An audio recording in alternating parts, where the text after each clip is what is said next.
Sir అందరికీ నమస్కారం అండి. నిజంగా ఈ ఓట్ల నమోదు విషయంలో చాలా శుభసూచకంగా మేము భావిస్తున్నాం. దానికి కారణం ఏంటంటే ఆనాడు 2019 ఎన్నికల్లో తెలుగుదేశం పార్టీ అధికారులు ఉన్నప్పుడు అదే అయిన పాత్రుడు వేల ఓట్లు దొంగ ఓట్లు ఉందని చెప్పి అధికార పార్టీలు ఉన్నప్పటికీ కూడా మా పేద బురదల్లే కార్యక్రమం 2019 ఎన్నికల ముందు చేశారు. మేము దానికి ధీటుగా వైఎస్ఆర్ కాంగ్రెస్ పార్టీ ఇదే ఆర్డీఎస్ ముందు మేము ధర్నా చేసి ఏదైతే మా మీద ఆరోపణలు చేస్తున్నాడో అవన్నీ కూడా తప్పుడుగా మేము చెప్పడం జరిగింది. ఆ రోజు ఏదైతే ఆయన చిత్రీకరించాడో దానికి మరి నిజంగా ఈ ప్రాంత ప్రజలందరూ కూడా 25,000 ఓట్ల మెజార్టీ మమ్మల్ని గెలిపించారు. అదేవిధంగా మళ్ళీ ఇప్పుడు ఆయన బాధుడు సేమ్ మళ్ళీ 2024 ఎన్నికల ముందు కూడా సేమ్ అదే రిపీట్ చేస్తున్నాడు. దానికి కూడా మేము 30,000 మెజార్టీతో గెలుస్తాం. అందుకే అదే శుభసూచకంగా మీకు అందరూ కూడా తెలియపరుస్తుంది. అయితే ముఖ్యంగా నిన్న ఆయన బాధుడు వచ్చి బాబిరాజు కొత్తపల్లికి సంబంధించి సుమారుగా 2 ఓట్లు 10 ఓట్లు 12 ఓట్లు ఏవో ఉన్నాయని చెప్పి అన్నాడు. నిజంగా ఒకవేళ ఉంటే ఒకసారి వెరిఫై చేసి వాళ్ళు కానీ ఇక్కడ లేకపోతే వెరిఫై చేసి తీసేవచ్చు. దానికి ఆయన రానవసరం లేదు, ఎవరైనా పంపించేయచ్చు. కానీ బాబిరాజు కొత్తపల్లి అనేది చూపించి భూతద్దంలో ఒక అంతర్జాతీయ సమస్యగా చిత్రీకరించాలని చెప్పి ఆయన రావడం జరిగింది. ఆయన ఎప్పుడైతే వచ్చాడో మేము కూడా ఇప్పటివరకు కూడా పెద్దగా మనం బుర్రపెట్టలేదు. ఒకసారి చూసాం ఇప్పుడే. నిన్న ఆయన వచ్చిన దగ్గర నుంచి కూడా ఒక వెరిఫై చేస్తే కొన్ని వందల ఓట్లు కేవలం అయ్యింది పాత్రుడు బంధువులే. కేవలం అవన్నీ ఒకసారి మీ అందరూ కూడా చెప్తాను.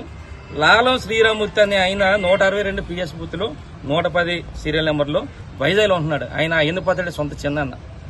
అదే లాలం సంతోష్ కుమార్ అయ్యందిపాత్రుడి చిన్నాన్న కొడుకు, ఆయన కూడా వైజాగ్లో ఉంటున్నాడు. 170 పోలీస్ స్టేషన్లో ఉంటున్నాడు. అలాగే 162 పోలీస్ స్టేషన్లో 152 సీరియల్ నెంబర్లు భూమిరెడ్డి మాధవి అని చెప్పి ఎవరైతే లాలం శ్రీరామూర్తి అయ్యందిపాత్రుడి గారు చిన్నాన్న ఉన్నారో వాళ్ళ కూతురు కూడా ఆవిడికి ఈస్ట్ లో వైజాగ్ ఈస్ట్ లో కూడా ఓటు ఉంది. పోలింగ్ స్టేషన్ నెంబర్ 90లో సీరియల్ నెంబర్ 14 కూడా ఓటు ఉంది.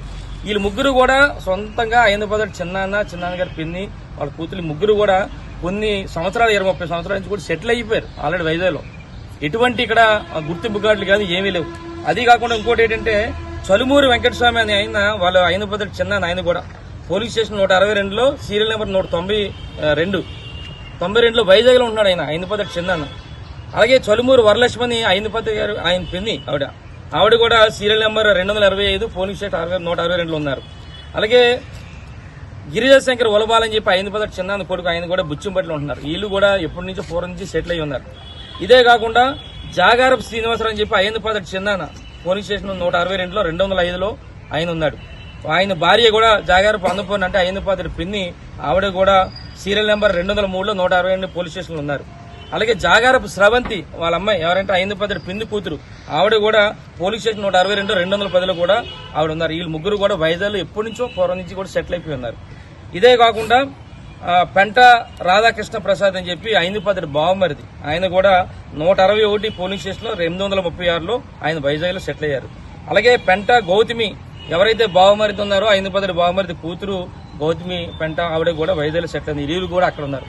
ముఖ్యంగా చెప్పాలంటే మరి అయ్యందిపాత్రుడు తమ్ముడు సొంత పిన్ని కొడుకు చిటికల రామచంద్రరావు అని చెప్పి మాగారుపాలెం జడ్పీటీసీ తెలుగుదేశం పార్టీ జడ్పీటీసీ చేసిన వ్యక్తి గిడిదూరులో ఉంది, ఇక్కడ ఉంది.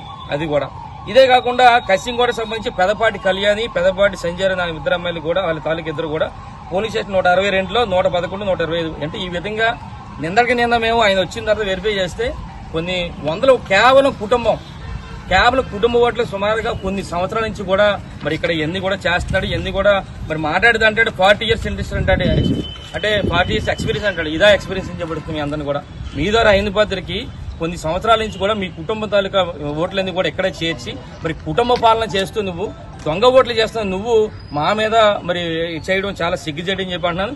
ఎవరైతే మేము చదివామో వీళ్ళందరూ కూడా ఎక్కడ కూడా కేవలం నర్సీపట్నం నియోజకవర్గంలో కేవలం గుర్తింపు కార్డు, ఏ గుర్తింపు కార్డులు లేవు, ఆధార్ కార్డు కానీ ఏ కార్డులు, కేవలం ఓటు పెట్టుకొని ఈ విధంగా రాజకీయం చేస్తున్నాడు అయ్యందిపాత్రుడు.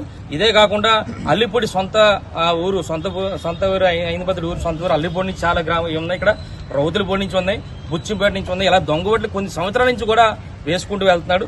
మేము ఇప్పుడు ఈ రోజు మరి ఆర్డీ గారిని కోరింది ఏంటంటే కేవలం ఇయే కాకుండా ఏదైతే 159 160 161 162 బూతులు ఉన్నాయో, ఏదైతే అయ్యందిపాత్రుడు ఏరియా ఉన్న బూతులన్నీ కూడా గత ఎప్పటి నుంచో కూడా గబ్బాడి నుంచి బుచ్చంపేటని రకరకాలుగా దొంగోట్లు చేర్పించాడు.